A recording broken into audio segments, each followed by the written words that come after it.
This is my first temple in the Bagan area. It's Nuan. Down Naiman. We'll go inside and look at it.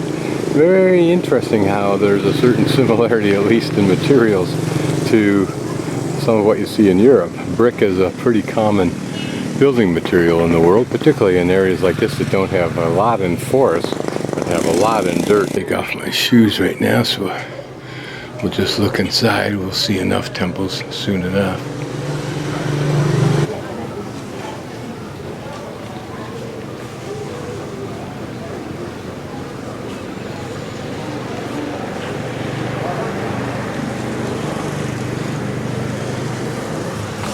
Focus just a bit on the detail of those conical stupa-like structures on top, just for fun.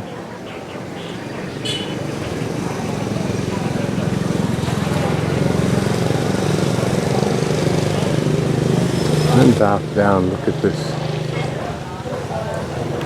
calligraphy or symbolism or whatever. Notice that probably reflects what the surface of this entire temple used to be covered in. Geology artists could take these snippets and collectively probably reproduce much of what might have been seen on this temple. The rustic, more informal, older form of restaurant that probably dominated before the glitzy.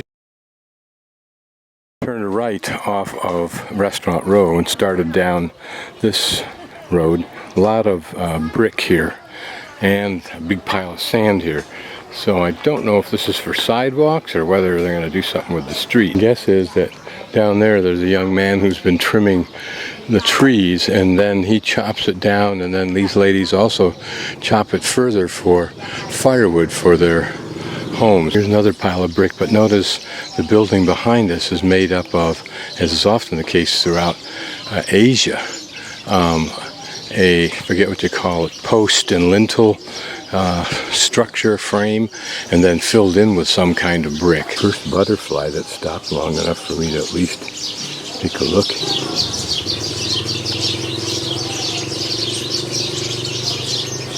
So there are some houses that look like they're of more standard construction and a very pretty house. And here's an example of that matting. It can be used for fences, roofs, walls. You can tell it's made out of bamboo or split bamboo. This man deals in this kind of firewood and kindling.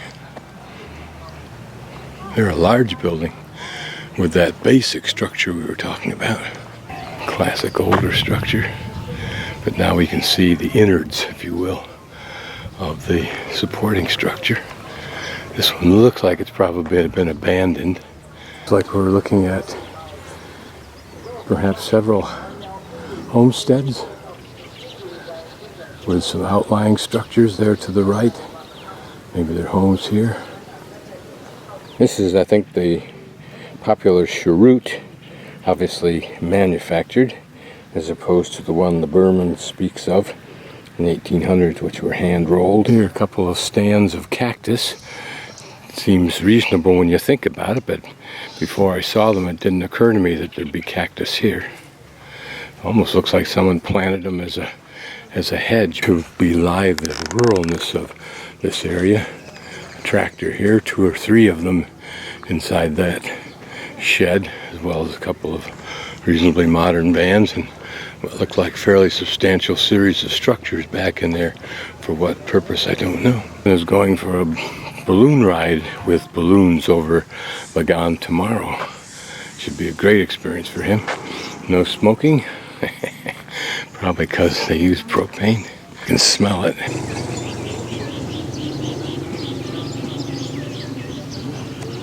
Long ago, I suspect the history of many of these has been lost.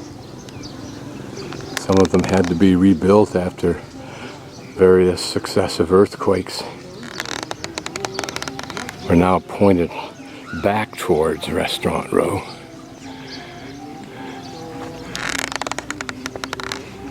Looks like a house made of brick. The individual home plots look like they have gardens, which makes sense. Little traditional house. Here a little enclave, it looks like, of people. This illustrates how cities across the world have gotten their weirdly angled street configurations. Funky old truck. Look like peanuts. Yeah, they are. Small little peanuts for sale. A rather elaborate wall. Maybe nicer homes in the way of conventional or modern behind those. Favorite little vehicles. Utilitarian. I wonder why we don't have them. A very modern home. And the brick here is inside, so they're going to do something here. Probably, I'm guessing here, make this whole patio and parking area of brick.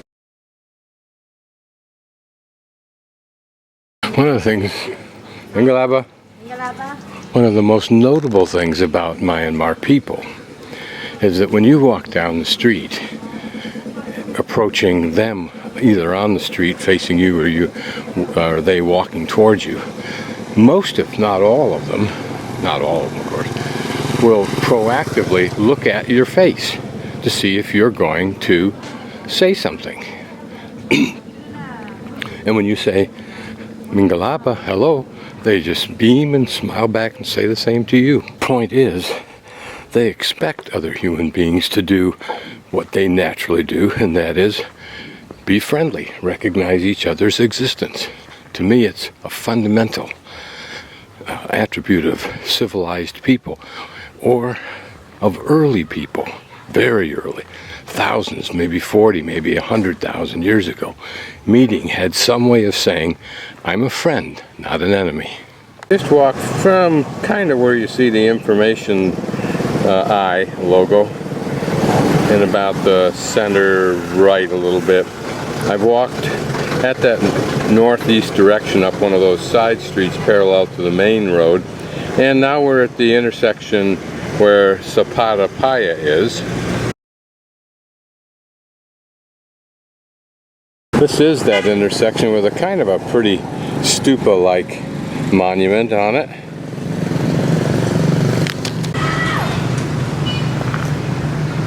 Here is the Paya, or monument. Kind of looks like there's a hint of them trying to make this into a pretty site. Since it's on their maps, you would think they would do that. Interesting. What it symbolizes, I don't know. I have a diagram of one such Paya, the big one, Shugadon, that we looked at in Rangoon or Yangon. And each of these levels that we see has some significance. The only one I can recognize right off the bat is that part up there. The larger part is a bell. And then we see a square platform at least, if not more than one. And I think square may refer to the Earth, or it may refer to the universe, or something like that. But it's something like that that it stands for. And then we get the upper portion, and again, I don't know those names. But you wonder if this was embellished much more. We can see on the bell the remnants of plaster, so perhaps it was plastered at one time and then maybe painted. And maybe in these niches they were painted, maybe something was actually in them. It would actually appear to be a somewhat involved or complex construction project to get those circles perfect, but I suspect on the other hand, building them one at a time, it might be just simple with a center pole and a string at a certain length. Beans have been harvested, set out here to dry. It went at a diagonal away from the direction of my hostel, so that I could then cut back inside one of these side streets so we can get a little bit of a look at how the regular people live.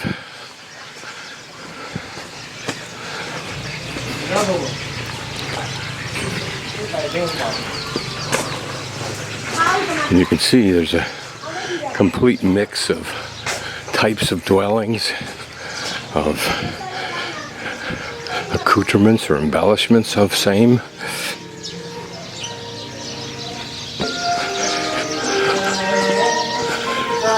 Now it looks like I'm going to follow this some path in here. Here's a little shrine over to our left. We're not going to stop. We'll see enough of these. And yes, there are places where trash abounds. It's an interesting building. What was its original function? Was it just a wealthy person's home? I suspect it was more than that. Here's another building of the same kind of a design, but with lots of embellishment, but all deteriorated now. Let's see, whatever those creatures are that are protecting that entryway. I have any idea where this gnarly road has taken me? No.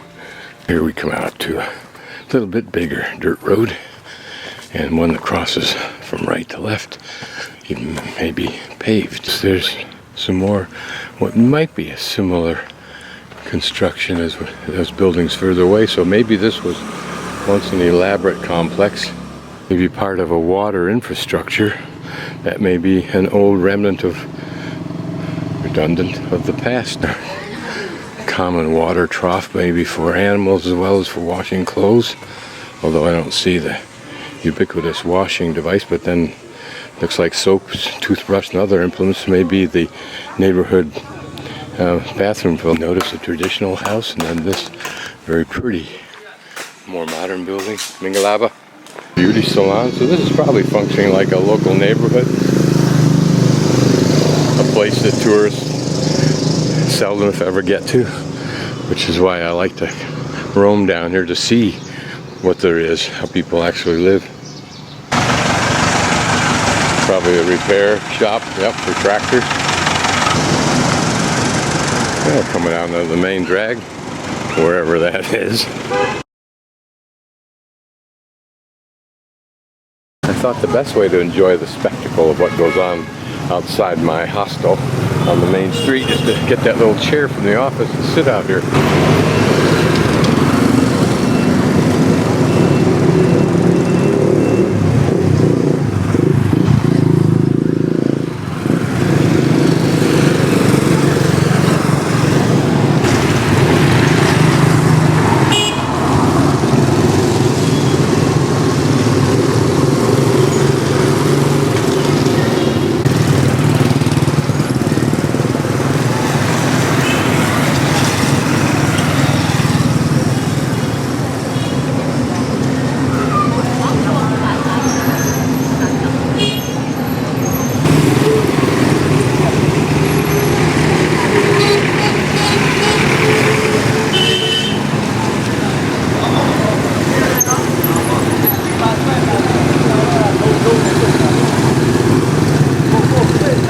People use both sides of the road for both directions. Just gotta know what you're doing. Not unusual for two men to have their arms around each other, and they're good friends. That's all they are. Women can do it with each other, but men and women don't do it. Sometimes you see it. That's the owner that just walked over there, and that's where you probably get a little shot of street food. Just something that caught my attention about this tree as I walked underneath it on my way back. Probably it's the light from these shops on its underside of its branches.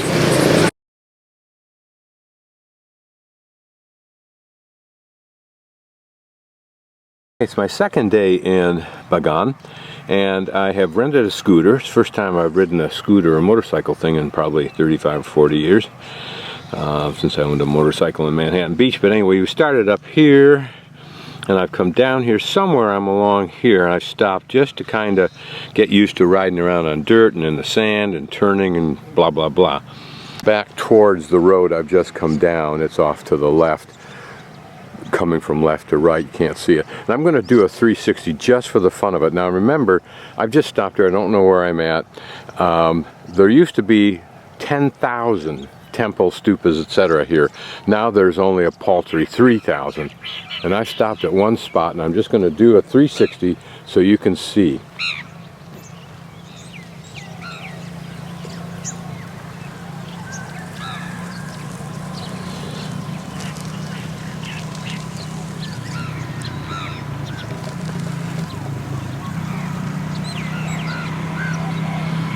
Again, I don't know where we're at, what site, but I'm just entranced by what we see.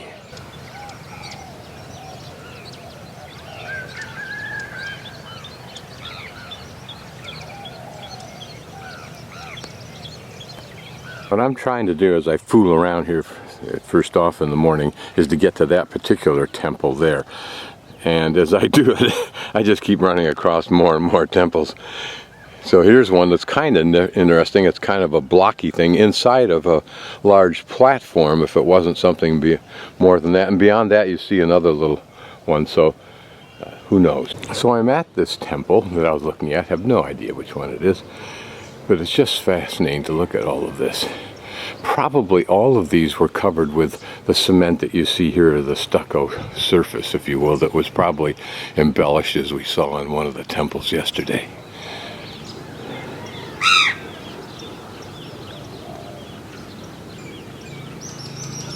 And way off in the background on the right there, I think, is one of the major temples we'll go to.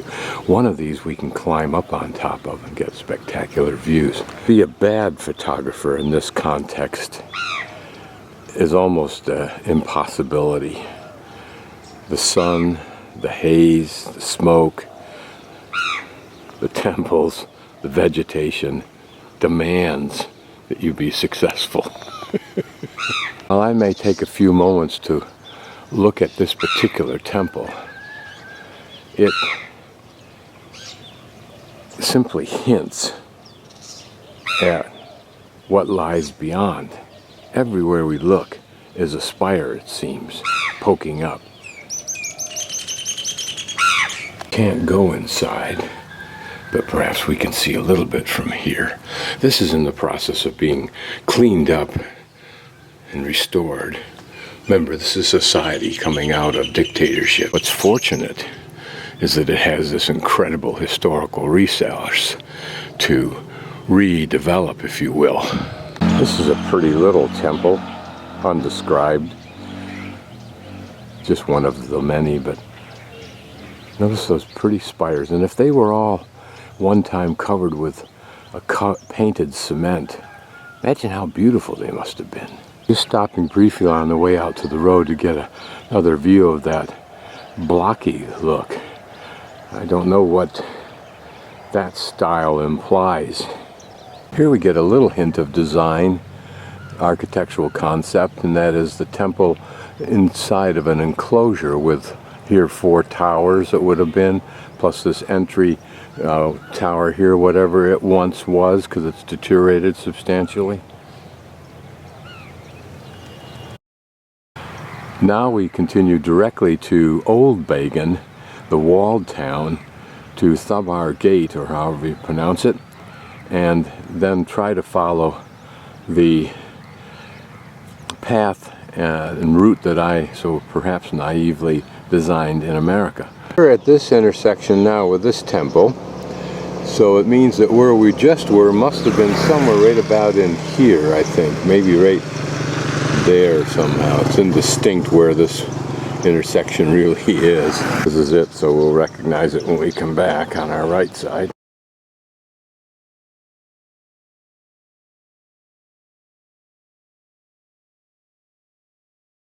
Okay, I am now at Tharabar Gate.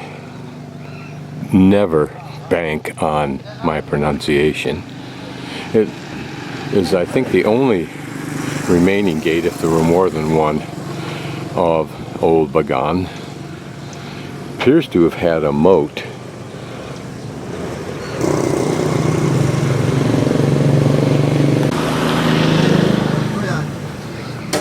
Who knows what these are for? They actually look like modern cement with metal in them, so I have no idea. I'm just walking down this a little bit to whether these outcroppings represent defensive concepts, I don't know. Same with this part right here.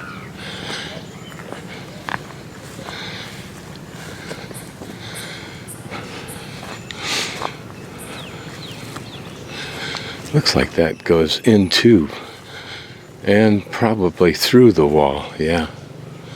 But what there might have been here, a shrine, or just a little smattering of the detail over the part of the front of the gate.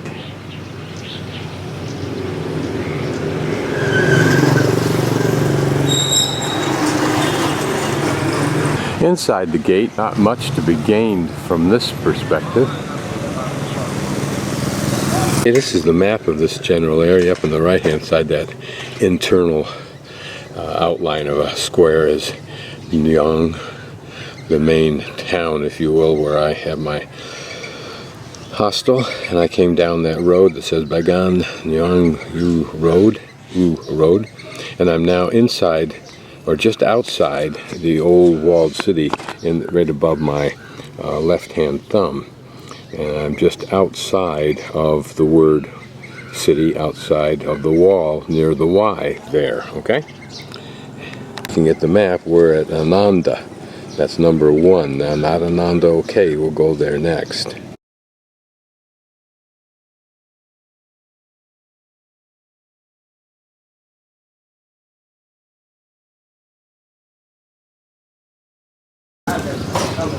The obligatory, or at least the ever-present,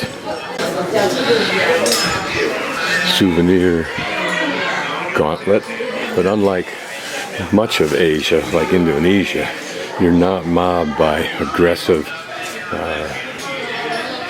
truly aggressive hawkers and people trying to sell everything. And the cabinets themselves here are kind of funky. Offerings, offerings, offerings. Remember, offerings here are directly related to merit, and spokenly so. And so when we tithe, it's because we just have that obligation.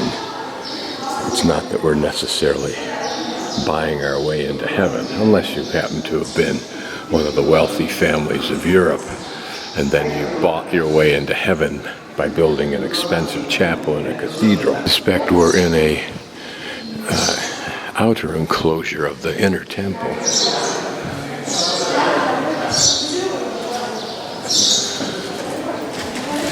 Rough niches with Buddhas. The way up the wall are niches filled with little statues of Buddha. Step into one of these little side alcoves, and it looks like it's just you climb up steep steps, down more steps, and into another outer shell, if you will. Here I would guess we're about a quarter of the way around.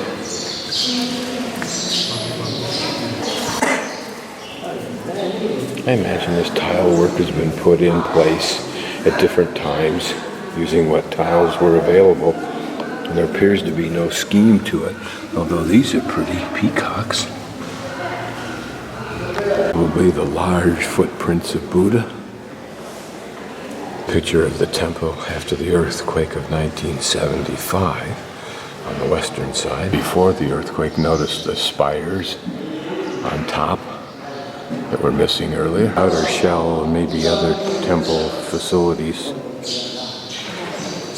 The problem for a foreigner who's basically ignorant about this culture is that you have no idea what you're looking at and what the significance of it is. They hope to gain some insight just by what you can physically see. These icons are apparently more important than others since they're enclosed in these protective. I suspect this continues all the way around in the same vein, but we're now moving into apparently an inner courtyard.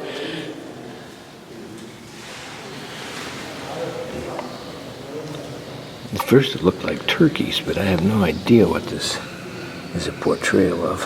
Of course, I have no idea what its significance is. To gather what I think I gather is that we're moving into interior passageways that encircle the temple itself, which apparently the temple that we're seeing, the outside of it, the inner temple has these large golden Buddhas on all four sides. Looking through now, opposite another of the four Buddhas, which is behind me, looking into what looks like another building. what these inner spaces were once used for. What is interesting is this large arched way that we were just looking at, are these large carved wooden doors.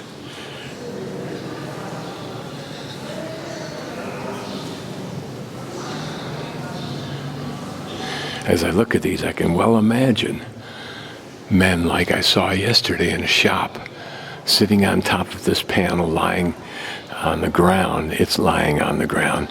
They, in their bare feet, chopping away with their chisels to make this. And it's quite nicely done. Notice how it goes in and out like that. That's pretty neat work. What happens if you screw up and nail one of those? What happens to the rest of the panel? I suspect they have a way of repairing it, maybe? To some degree wrong, because it appears to be an inner passageway, if you will. I stood down there a few moments ago and looked this way. The destruction illustrated here. One of those exterior buildings. Remnants, perhaps giving us the best idea of what all of these temples and stupas we're going to look at were embellished, or how they were embellished.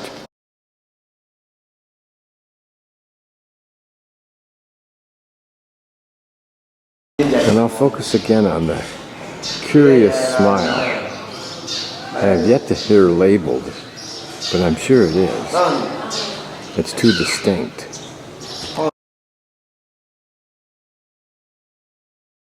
Ironically, from the parking lot, I was funneled through this building to the left here and into the temple itself, having no idea that this is what it looked like on the outside.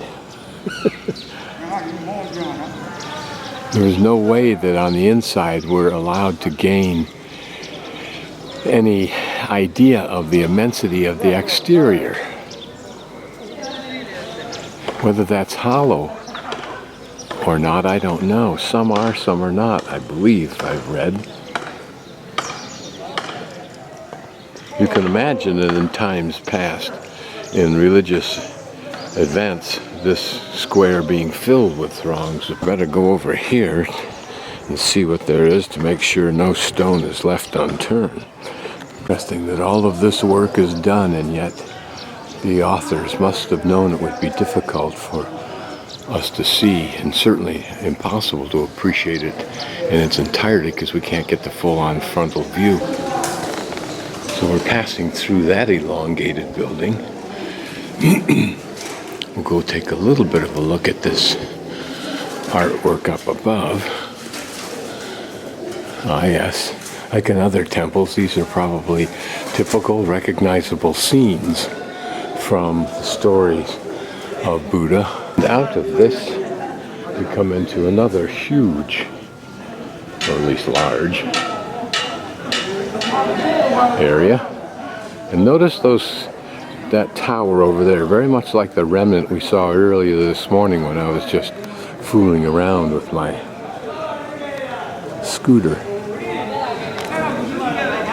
All of this, I'm sure, has been a restoration. It looks new, and thank God for that.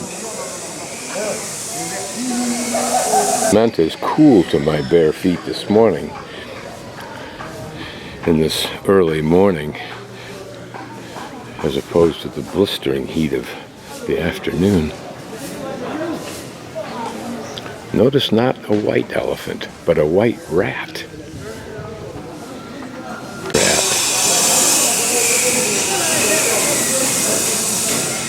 Cobra.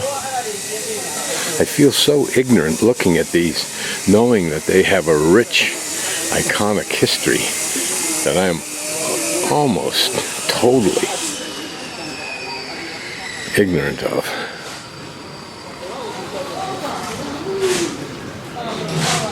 How sad that half the world should be this ignored by one other half, mine.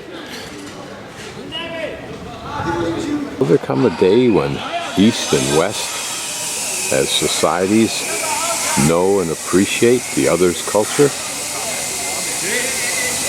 At least before they disappear? These men are probably restoring some of the features here. It looks like cement that's being poured in there, but for what reason I don't know.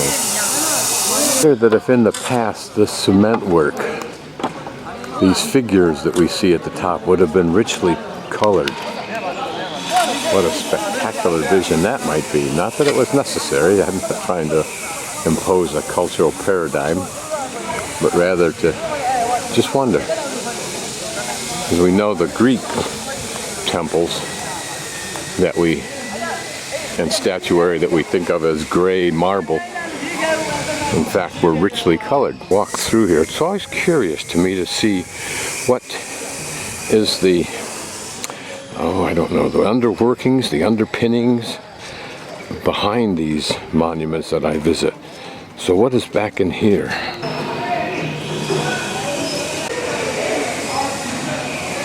Notice this one with a peculiar impish kind of a smile.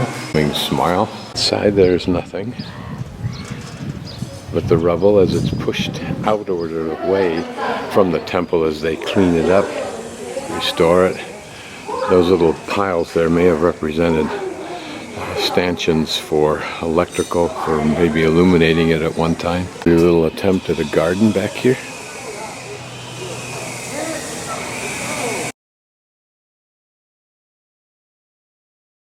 So here we look at best expression so far of the restoration of this temple. And as I migrate to the right, we see those portions that were not destroyed that apparently don't need the restoration yet. Work here, perhaps the sawing of those blocks we saw that man doing will replace these areas here. And delivers. Those people receive, and this man hauls it up. People can laugh and seem to have fun at what they do.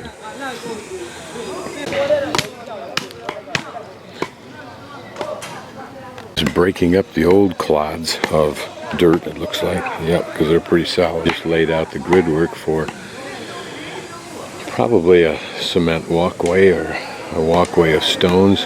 That man breaking up the clods. Inclination, of course, as I look at this labor, is to lament that men have to work such tedious jobs in such primitive ways. But you need to remember, these are jobs in a society that is upwardly moving economically. Some of this stonework has been designed to create a pattern as well as traction.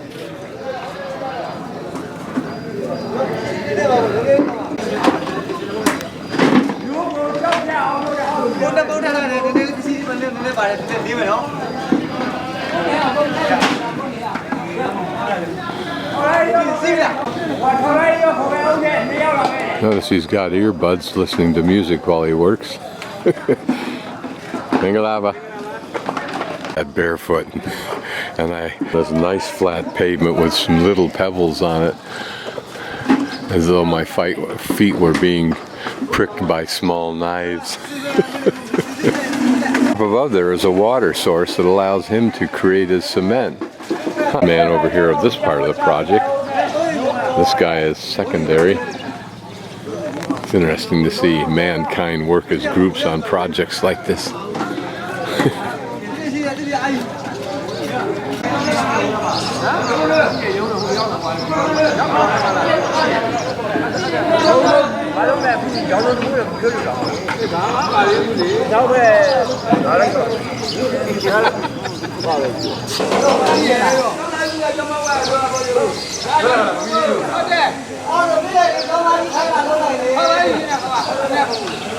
Look at this little stupa over the side with its brilliant brass or gold umbrella or whatever they call that on the spire, and yet the stupa itself well worn but not fallen yet. Filling up those water barrels.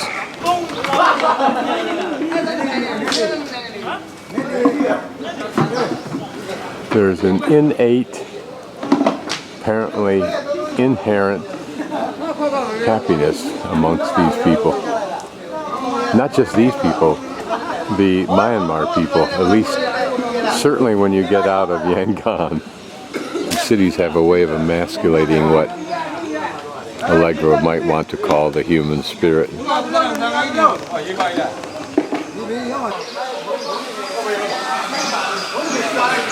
Large wood gates. Free drinking water, you find them at temples all over Myanmar. Different construction, this post and lintel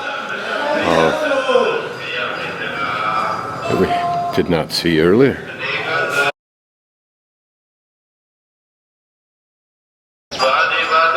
Again, more of the area being cleaned up.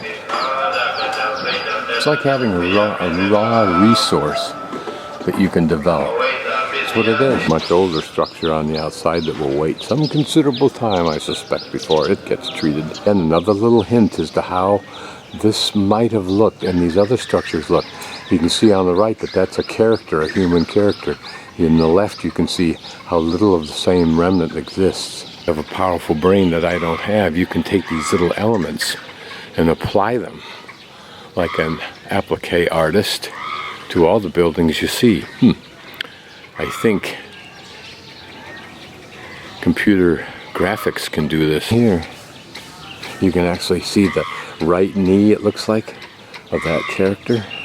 I know where I am. I'm trying to migrate my way around the exterior now to get back to where I left my shoes. Sense that I'm enjoying myself. You're absolutely right. Just a little alleyway that goes between what I think are residences that surround the temple. Probably people whose lives are intimately tied in the way of job as well as religion to the temple and its restoration, I would imagine. Community water basin, if you will. Tanks filled with water for washing. Maybe even showers there. Notice the satellite TV. My little scooter. Now all I have to do is find my big shoes.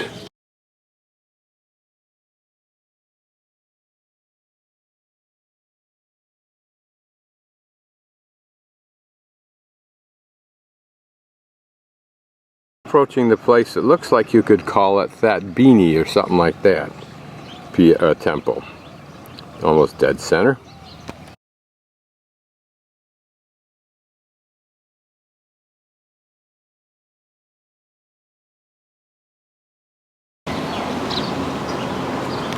And this is that temple. Now, from what we learned earlier today, to the extent we learned anything, it looks like this sat inside of a walled compound, this being the wall. So now we'll enter through what might have been a gate.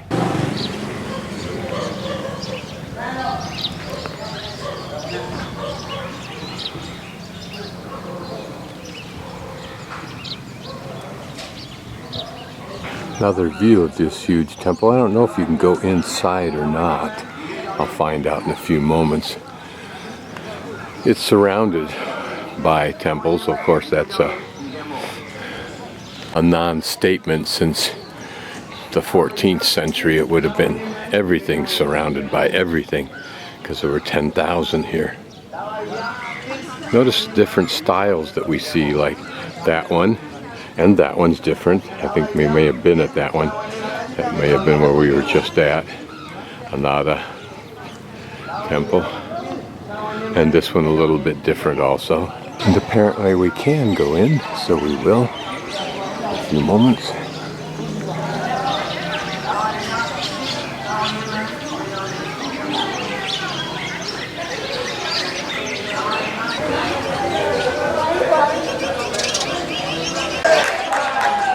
Now that that prurient proclivity is out of the way, we'll look at some of the detail.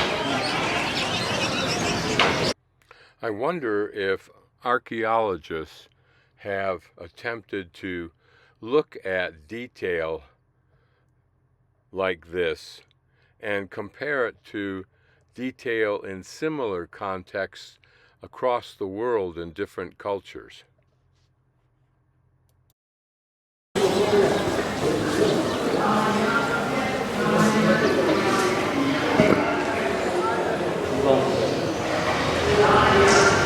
wander through the innards of this temple just to do it. Not sure that we'll see anything. Can only wonder what all of it implies. In other words, why are these corridors here? What function did they perform?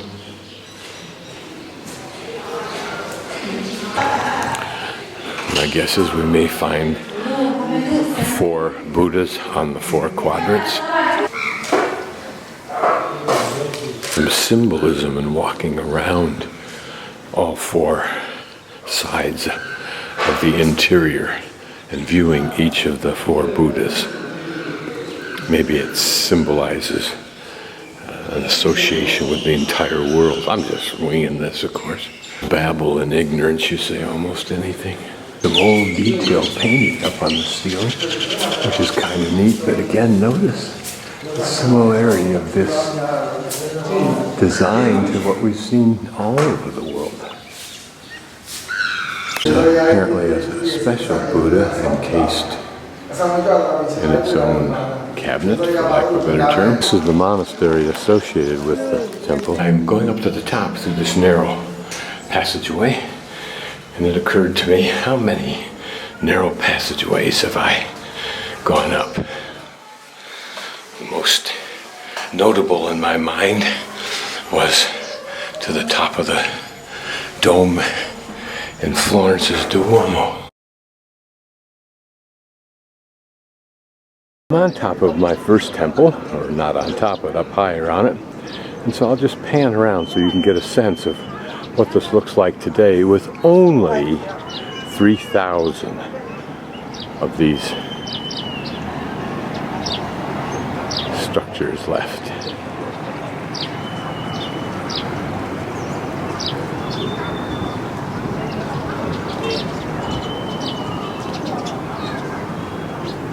What captured my attention looking this way is not that temple, but look on the hillside beyond it. What is that? Looks like it has a temple-like structure on top. What it reminded me of was China's Great Wall.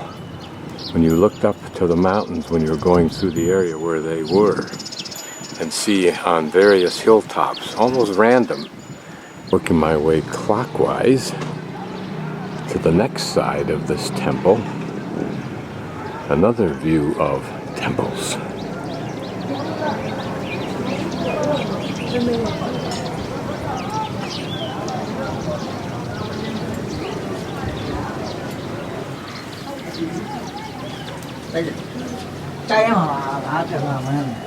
And to the third side. Isn't this incredible? Imagine what it was like when, 10,000 of them. This was the temple we were in a little while ago that we walked around inside of.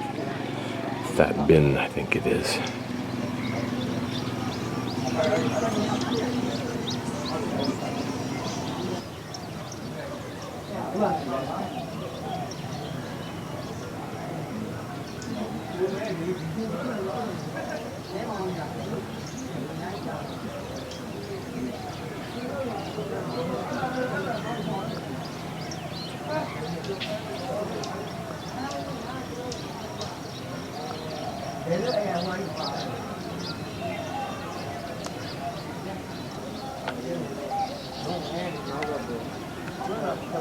What's interesting is that here's some rather extensive walkways over, looks like footings of buildings or foundations, which is interesting because I don't know what it would be. Maybe it's described in Mayan Burmese, I don't know, but quite an expenditure for something that seems innocuous compared to everything else we're looking at. It's interesting as we go inside the temple to look at the Buddha. Nicely big carved doors, still in their pivot holes, and with this kind of carved out trough for the door to track in. And this is the large Buddha. They place particular reference on size too, believe it or not. It's nice that in this temple, these beautiful doors are preserved. They're deteriorating, but they're preserved.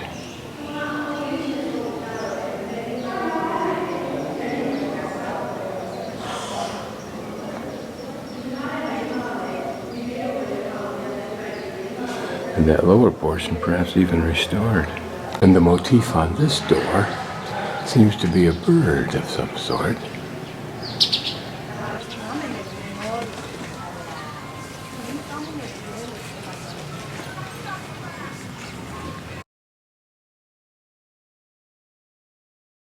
This temple, which is the one I was looking for, Nyang, whatever that is, N-Y-A-N-G, is a combination Hindu and Nat. Nat meaning the spirit religion, if you will, of Myanmar, and Hindu personified by Vishnu.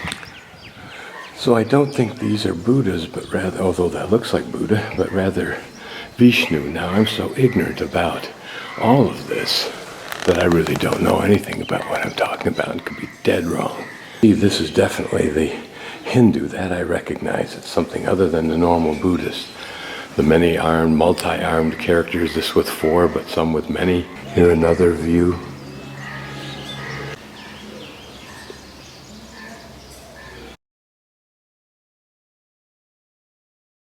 Dogs in Burma are on permanent retirement.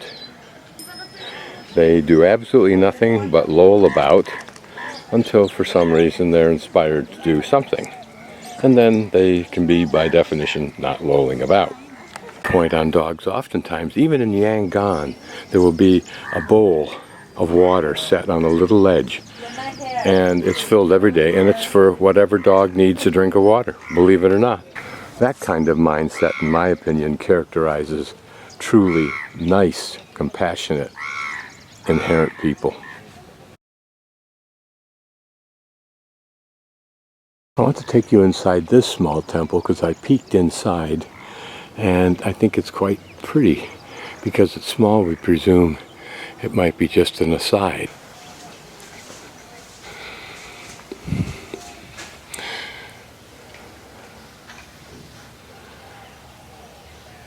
Interesting here because I recall specifically seeing a stewardess on the plane, I believe flying in here from Beijing, who had what I will call pursed lips, and I don't know why I'm using that word, it just comes to mind. Climb up here and get a little view from this particular pagoda. Curious perch at best.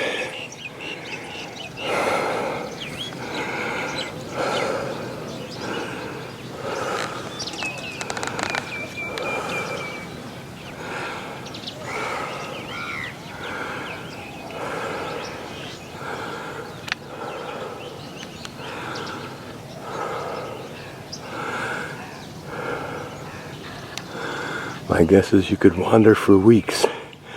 What to gain from this pan is the variety of the stupa tops, if you will, or the monument tops, for lack of a better term. Do they do it? Years of practice. You wonder if they make a special effort to balance the load.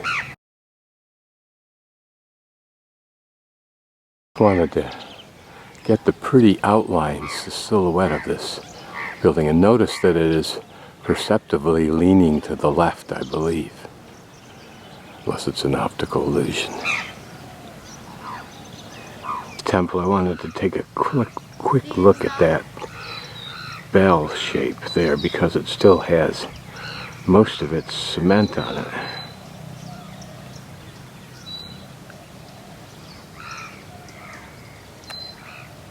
Part on top is equally in good condition. I wonder what the symbol is, the symbolism is, or what it comes from for this particular architectural device, or treatment of the device, I should say. By analogy, these little corner towers, if you will, are like the towers on the larger structures surrounding walls.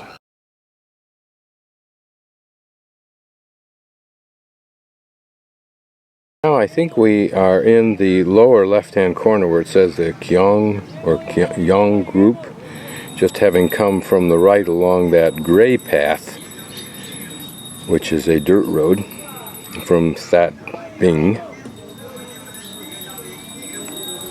And now we're going to go north up to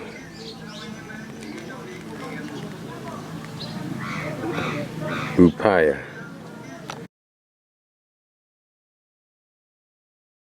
To look at this particular temple because it illustrates several things. One, the platform, if you will, with towers on which the temple sits. Here there are buttresses, whether they were original or installed after the fact, don't know. Notice the water spouts. We'll take a closer look at those. What I find interesting is the treatment of those pedestal levels, if you will, underneath the stupa-like device itself.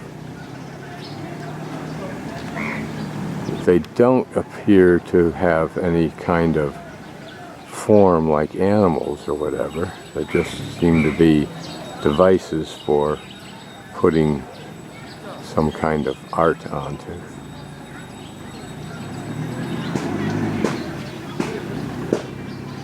And notice that its metal crown is quite tawdry. Whether it's a tarnished brass or not, I don't know. And whether those were characters or whatever in the past, I don't know. Probably. You know, we can see the treatment of some of those shark tooth-like architectural devices. Somewhat reminiscent of the Chinese upturned roof corners. Paya temple is behind me. We'll look at that in a few minutes, but I wanted to get something to drink, so I came over this series of restaurants, got some soda, and then she suggested I sit in the back, which is here, which is great because it's over the river.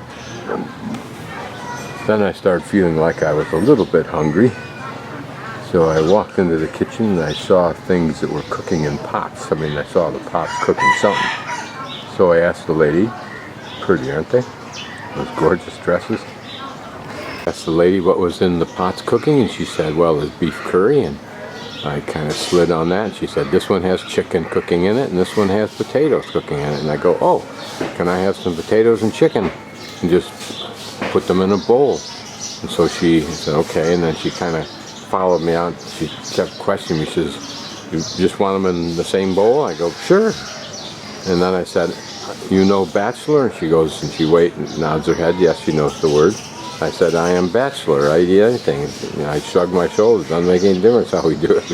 I said, unless you have a better idea. So hopefully I'm going to get a little bite to eat here. The women said to the men, when the men said in history, you must be clothed while we can go around damn near bare-assed. And so they said, fine, what we'll do is we'll dress so magnificently that you will spend most of your life eating your heart out. And that's what they've done. And they have these beautiful colors, beautiful dresses. I hope they're not terribly hot. Can't imagine why they wouldn't be.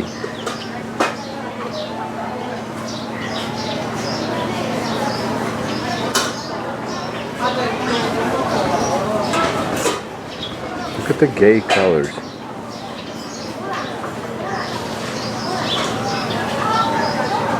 And boy, do they know how to mix their colors. To check my map, but I think this is the Mekong River.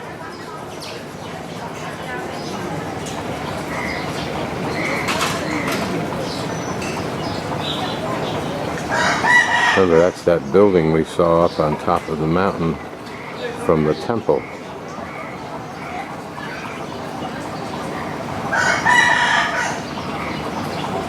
Probably a whole life exists on that river. And people seldom, if ever, getting off of it.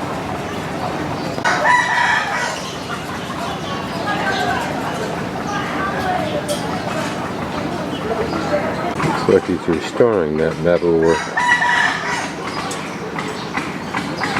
This man is creating a piece, getting ready to cut it out apparently.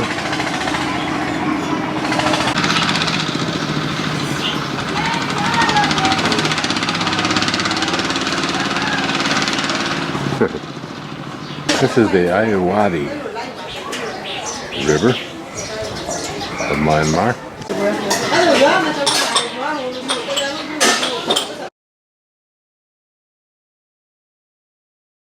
Here's the consequence of my request for some chicken and potatoes that we're cooking.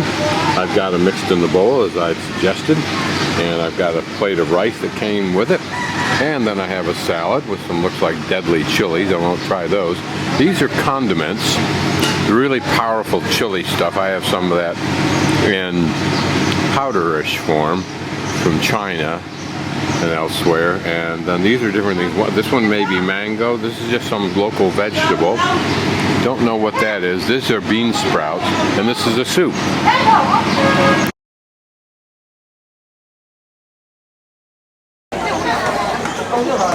Certainly looks pretty glitzy compared to everything else we've seen, so it could be an interesting experience.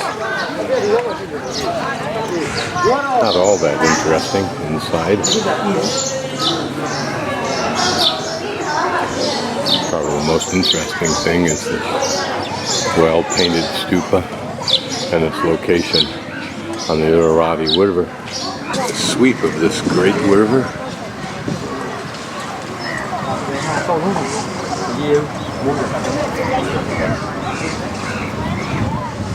Well, big ships, but large barges I've seen cruising down it.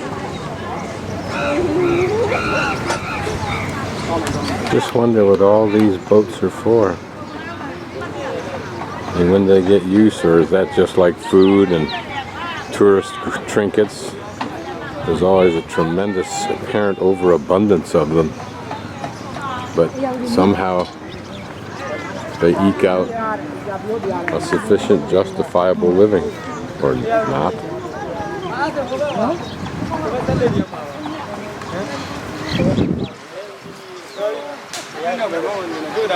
Holden slept one night on a boat like that in the Mekong in Vietnam, and may do it again in a few weeks in Laos, depending upon how I end up navigating my way to Laos.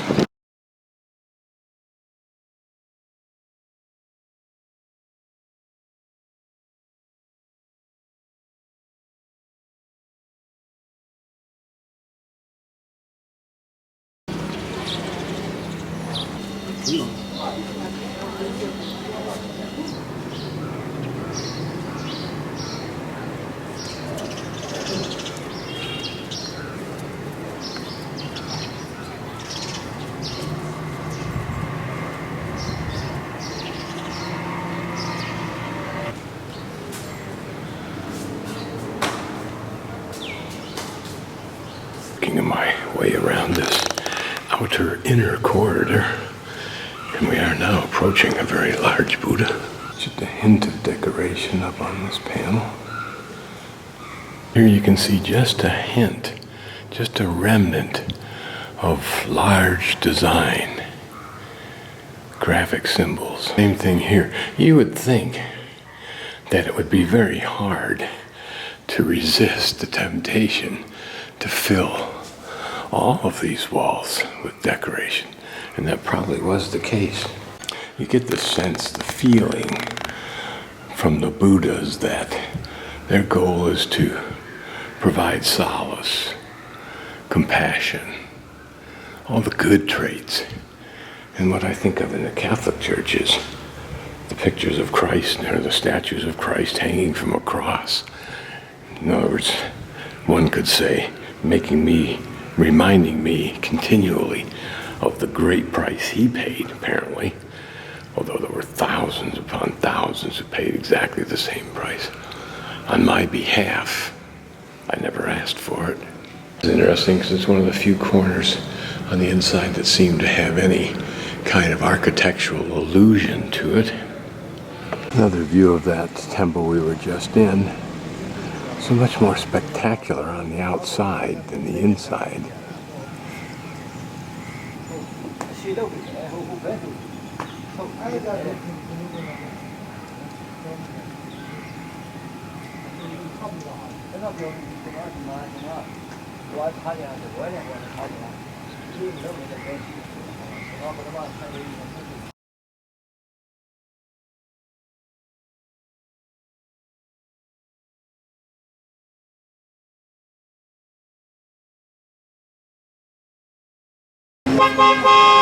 Almost like those Chinese Nagas. No idea what the significance of this is, but a large bowl.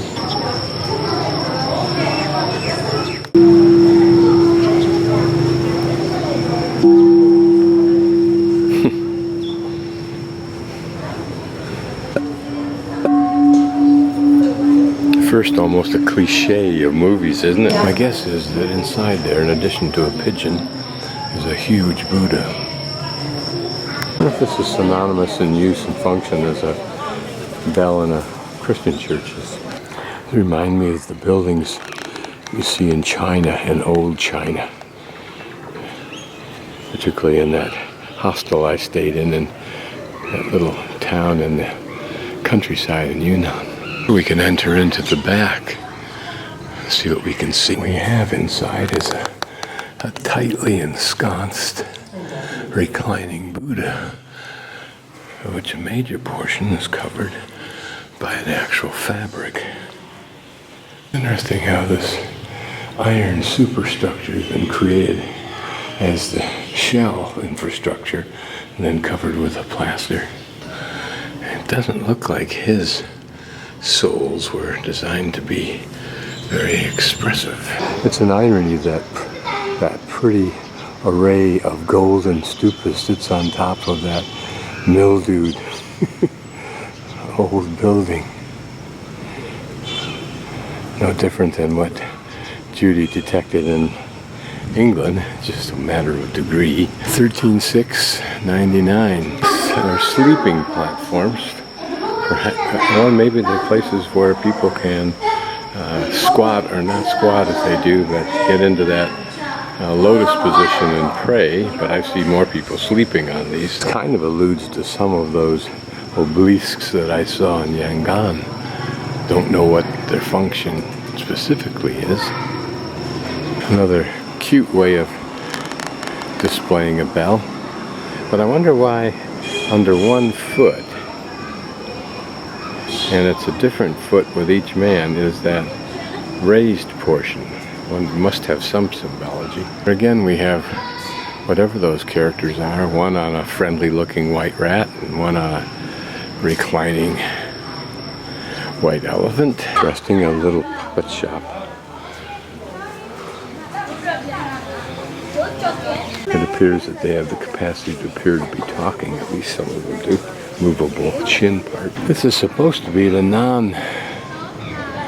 temple. Maybe that's it back there, so we'll walk back there. I missed it.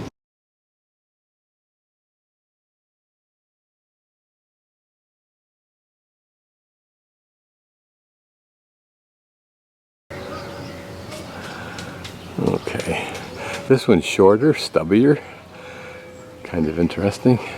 Here is where we are, and this is a Hindu god temple from the 11th century. Yes, from 11th century. Very old. Inside is brick, outside is sandstone. Here are, again, we can see just a little bit of the remnants of decoration. Is renovated in 2009. And it's too bad somewhere they don't try to restore chunks of this so that we can see examples, but of protecting the structure so it won't collapse. Renovated. These perhaps are some of the earliest embellishments of the stone. There was a Buddha standing to my right on this pedestal, but an earthquake caused it to get destroyed and has not been replaced. It's called an ogre flower, and I think we can see an ogre there. That's interesting, and it guards the temple, pretty much like some of the furniture from Europe that did the same thing with its ugly characters. This is the first time I've ever seen an interior of a structure supported this way. It makes sense. We can all live with the superstructure, but it'd be hard to live with a pile of rubble.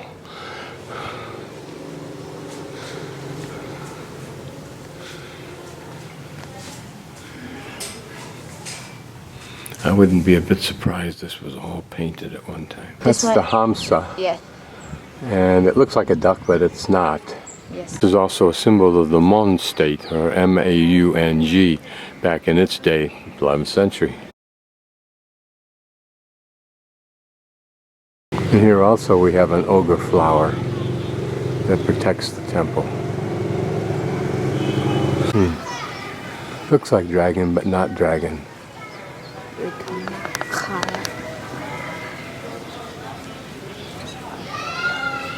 This is the only exterior Buddha that remains of the little icons that were here before the earthquakes.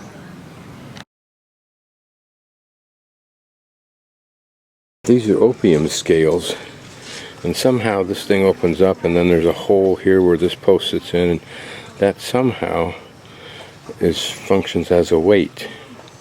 Don't know whether it's a repro or not. Old locks, you wonder where they're from.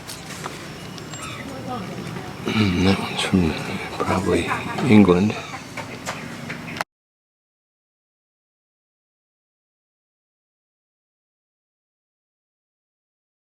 I was just going south along the main road off the map and discovered this little area here down the goat path off the main road.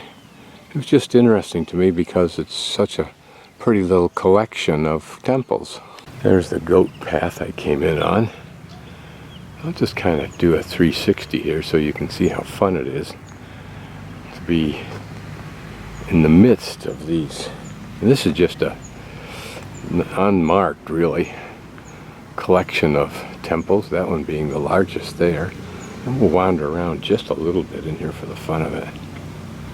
Someday, when the tourism expands, the economy expands, this will all be cleaned up very, very well. Someone would have built this little stupa here as a special monument to gain merit for some reason.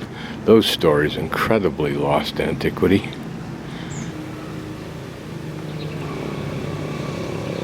And you wonder if that rectangular space up there, that niche, once held a picture of a Buddha or some kind of an inscription. You wonder how much these designs, like those teeth that seem to hang down over the door, interesting that there's something similar to that in other cultures, but how much that ubiquity is a cultural necessity architecturally at its time. In other words, you built temples the way we build temples, not some other way. A few little quirks, okay, but otherwise they pretty much look the same or you don't get the merit. What it would have been like finished and new in the land, perhaps landscape, to add to all of that. The temple has a Buddha inside.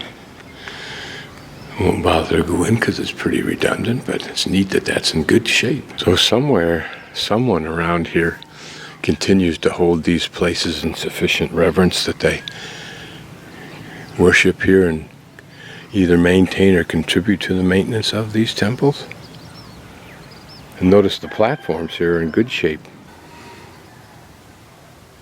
I wonder if the number of Buddhas that exist is a reflection of the concept that Buddha is everywhere, like God is everywhere. So that just makes it a little bit easier to believe you're accessing God. Notice this design here, almost looking like some kind of vine work or something. It's the bigger of the collection of temples at this little site or grouping. Notice up there, it looks like there's been some considerable damage exposing some inner layers of stone. Of course, we can see where the cement for the artistic detail has been knocked off and deteriorated. This is a smaller version of some of what we've seen, and that is 4 Buddhas, each facing 90 degrees of each other. I wonder if they face cardinal directions.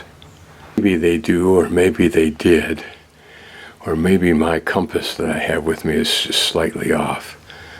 But that's north there, but slightly to our right is north on my compass. So this should be west. A small Buddha in that recess. One of the benefits of fixing up someday this little clutch of temples, stupas, and so forth is that it appears that not only do you have different forms, stupas and temples, but also different forms of those, or artistic expressions of those. So these could be a kind of a classroom for that. Equally important, the more you can disperse or cause a reason for the dispersal of tourists in a site this size, the more tourists you can ultimately accommodate, the more money you can make.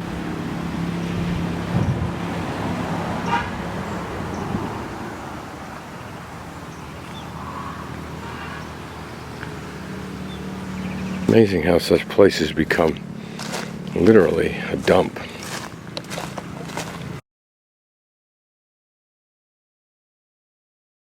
It's another set of temples that I saw from the road, so I drove up, and these are not very many people here, if any. Someone's working back over there, so we'll go take a look. But what I thought was interesting and attracted me to it is how it has these towers on the different platform levels as the whole structure rises. And notice it has a different kind of a, whatever you call that at the top.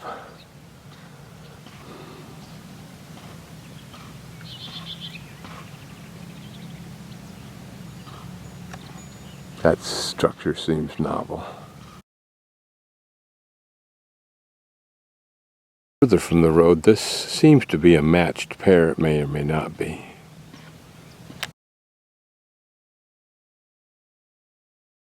This is the redundancy of style and elements of style. It's probably a reflection of the same concept for the redundancy of Buddhas. I mean, you can go to places where literally they brag that it's 1,000 Buddha images.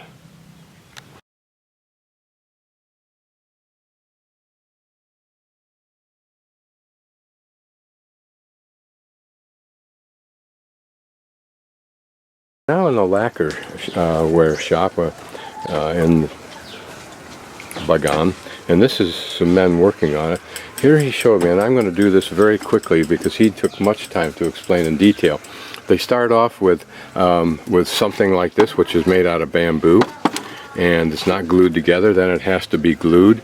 Then it goes through several processes, like all of these processes, where they're adding some kind of material only to the inside to make it stronger, and it has to sit oftentimes for a week and dry, and then they'll start to add things like buffalo bone mixed in, dust mixed in with the lacquer, which comes from a tree, so it's lacquer type is the name for it, and only the inside or the outside is being worked at this time. And finally they keep enough so they can start to get a clay surface where it's smooth, and then they get the first layer of the lacquer. But that's not sufficient because you cannot carve the design into just one layer, so it takes more layers. These again take a week or more to dry, and then there comes the process of they put a design in, and I'll show you the man that does that, and then ladies out front, which I'll show you, put the design inside. It's kind of like painting by the numbers, only it's designed by the numbers.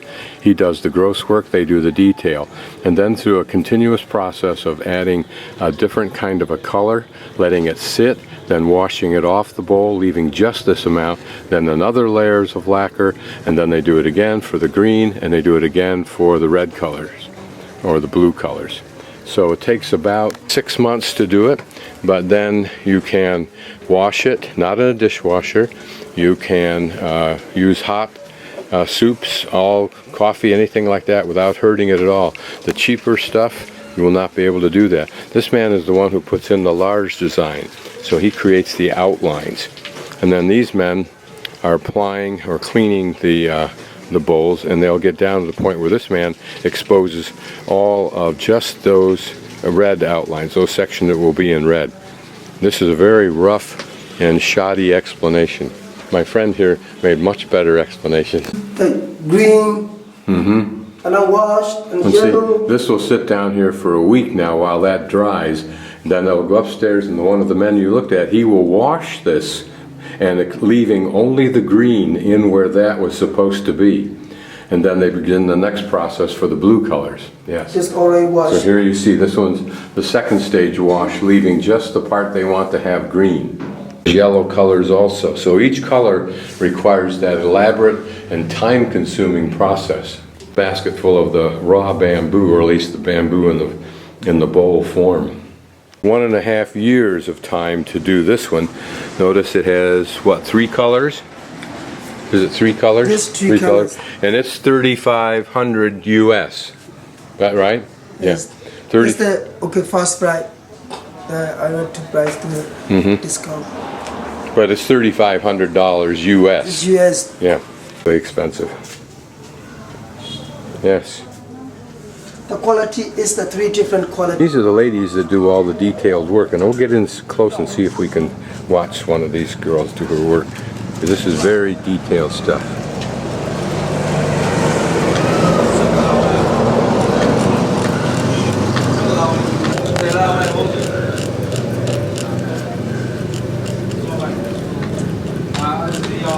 So when you start talking about the price and the quality of any of this, even if it's small, tremendous amount of work, of labor goes into the design. Notice how he sits on his heels and on his sandals so that he does not get his garment dirty by sitting on that dirty walkway. And the way he does that is he puts his left foot up and then he just puts his right foot up and he's there. How he does it exactly, I don't know, since I'm incapable of it.